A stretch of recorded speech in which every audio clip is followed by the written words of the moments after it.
Mediterranean Marinas, Gib to Estepona. Even after Brexit, the Mediterranean is still a good place to keep your boat and enjoy more sailing. You can still have 3 months here in the summer, go home for 1 month and then come back to your boat again for another month. The 90 days are a rolling total, so you can come back in the winter for some sun, tapas for 90 days if you want to, like I'm doing now. This area is the same latitude as Sicily, Greece, and parts of Turkey. So there's no reason why you shouldn't be sunbathing at noon on Christmas Day. From here, the coastline of Italy curves north into France, where it sometimes snows in Marseille. The Western Med is particularly accessible because of all the budget airlines and the vast quantities of marinas around. In the southernmost part, there are 6 excellent marinas between the Straits of Gibraltar and Estepona. There's 2 in Morocco, 2 in Spain, and 2 in Gibraltar. As you can see on this chart, there are 2 places in Morocco with good marinas. There's Tangiers and Smeer. Both are 15 quid taxi rides from Tangier Airport, and they both have excellent facilities. You can keep your boat permanently in either of them and visit as often as you like, as Morocco is not part of the European Union. And you can be sure in both marinas that your boat's going to be well looked after. If you want to live aboard in Morocco, you'd probably need to get a resident visa, and that might be challenging. But just keeping the boat there and doing flying visits in and out to go sailing is really easy to do. Return flights into Tangier Airport from the UK are between 170 to 250 pounds.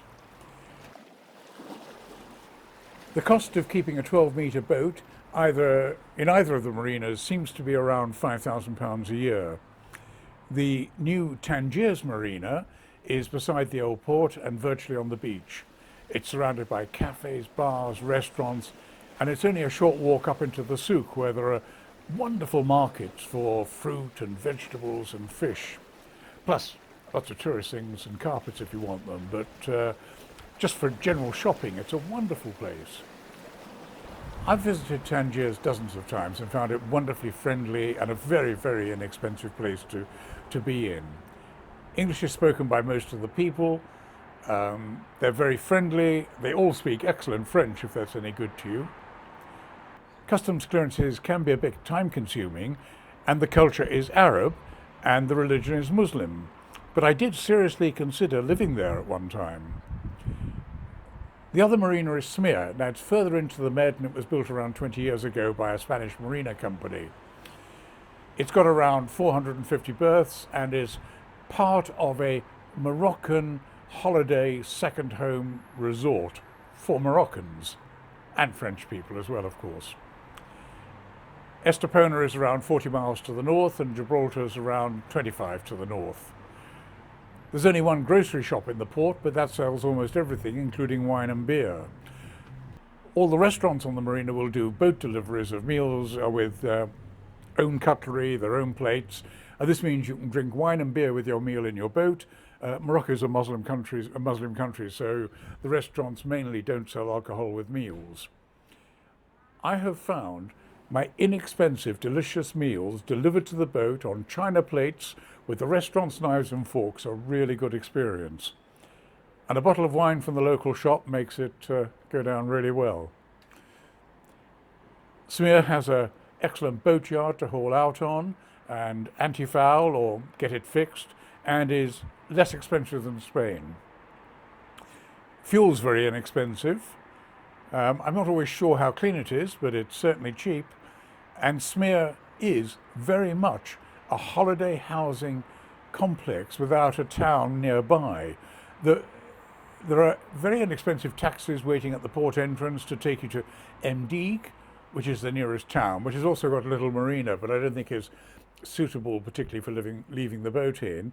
Or you can go to Tétouan, which is the closest real town with a wonderful souk, probably better than Tangier.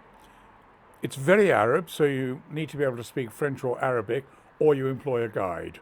The marina office has got a list of recommended guides and taxis, And the girls there are very helpful and they speak excellent English. And I suspect Morocco is going to become a very popular place for British boat owners wanting to keep a permanent place in the sun. Back in mainland Spain, and the first proper marina in Mediterranean Spain is Alcadasa, which is right beside Gibraltar. It has two major things going for it. Firstly, you can fly into Gibraltar Airport for as little as £300 return from London, Manchester, Newcastle, Edinburgh, etc. Land, then just walk across the frontier in Spain and then to the marina, which is almost next door. Whilst you will probably not get your UK passport stamped when you arrive in Gib, you will certainly get it stamped by the Spanish frontier officials and possibly get your luggage searched as you cross out of Gib into the EU at this frontier with Spain. The annual fee for a 12-metre yacht in Alcadasa Marina is around £3,000 a year. And there are all sorts of discounts for the boatyard and various shops and facilities which are on site. I mean, bear in mind, Spain has suffered really badly from this COVID shutdown with lots of businesses going broke. So there are a lot of prices around which are pretty low at the moment, but may well increase if things improve. Alcadasa is a modern, well-kept marina, but it is some distance from the Spanish town of La Linea, which is placed alongside. It feels like a long walk in the hot sun. The town of La Linea has supermarkets and shops, but it's possibly not the best place to be walking around at night. It's fine in daytime, and the problems are really to do with drug and tobacco smuggling connected with Gib. It has a camping gas shop and some pleasant bars and cafes, but there is a lot of poverty in the area and a higher than normal crime rate for Spain, that is. And Spain's crime rate is not high, don't get me wrong. If you need fuel for the boat, then Gib is 5 minutes away, and it's duty-free at 21% discount, so it's worth untying the ropes and going over there. Alcadasa Marina has a boatyard, which is fine. Personally, I would use Isla Verde just across the bay at Algeciras. It's a much higher level of experience and professionalism, but more of that later. Next, of course, is Gibraltar with its two public marinas, and the fact that it's not in the EU, so your visits can be as frequent as you want. The only problem is that I would be surprised if you can get a permanent annual berth in either of the two public marinas at the moment. That's Queensway Key and Marina Bay. Worth asking, of course, as COVID has changed lots of things, but normally there's a long waiting list for berths for either. Both the Gibraltar marinas are in a sort of walking distance from the airport, although taking a taxi with luggage is probably the way to go. Marina Bay is the closest to the airport, being next door to the runway and part of the Ocean Village Marina complex of bars, restaurants, casinos, and the fixed luxury cruise liner, which is really a floating five-star hotel. It's actually named a five-star hotel in order to service the Gibraltar World Trade Center, which, if it's a World Trade Center, has to have a five-star hotel, so hence the floating five-star hotel. Ocean Village is a really buzzy place, and the music plays well into the wee small hours of the morning. Good modern facilities, and Morrison's supermarket is a bit of a walk away, with probably a taxi back with loaded shopping bags. Bit of a walk into the main town as well. There are a couple of chandeliers close by, virtually on site, and although you can theoretically get stuff for the boat duty free, actually once you add the 10% import duty tax and freight prices, it ends up being pretty similar to the UK. The other far more sophisticated marina is Queensway Key, which is surrounded by quality apartments, restaurants and bars. A very short walk into town and top-of-the-range facilities. It's totally secure, and all the staff are very experienced boaty people. Very, very good place to leave your boat all the year round. It's well protected inside the main harbour. I was berthed there for several years and just loved the place. There is a third marina in the general port area, which is really for local boats, mainly motorboats. It has spaces for luxury super yachts, but as far as I know, there are no berths available for foreigners like us. There's nowhere to lift out in Gibraltar. I mean, it is possible with a crane, but just across the bay in Algeciras is a very long established boatyard in a place called Isla Verde, Green Island Boatyard. It's part of a Spanish free zone, so all the work and all the goods that you buy are duty free.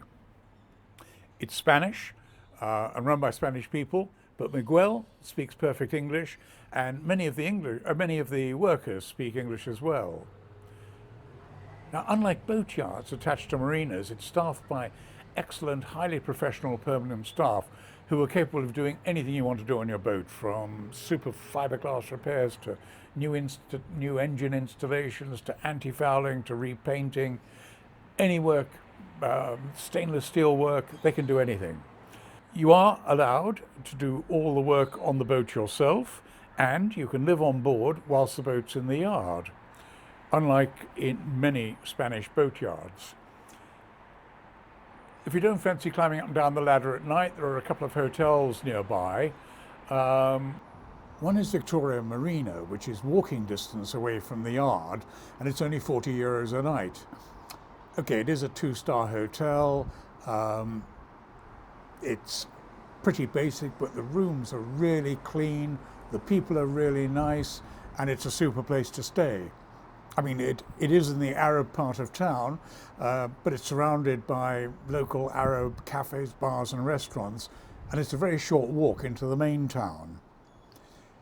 Another, at €70, is called Regina Christina, which looks absolutely wonderful and is actually absolutely awful. We stayed there a couple of times. It's a taxi ride from the boatyard. And although it looks terrific, and it probably once was, the service, I don't know. The place is really just awful and certainly not worth the money. And it's a long walk into town if you don't want to eat in their restaurant.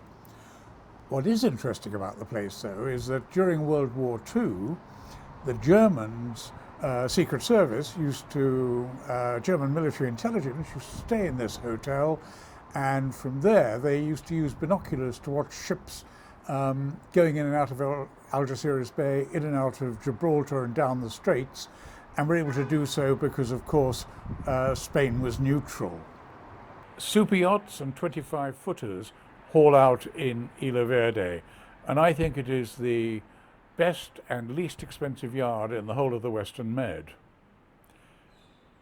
After Gib, there are a couple of marinas that I wouldn't particularly recommend keeping the boat in unless you live nearby. The first is Soto Grande.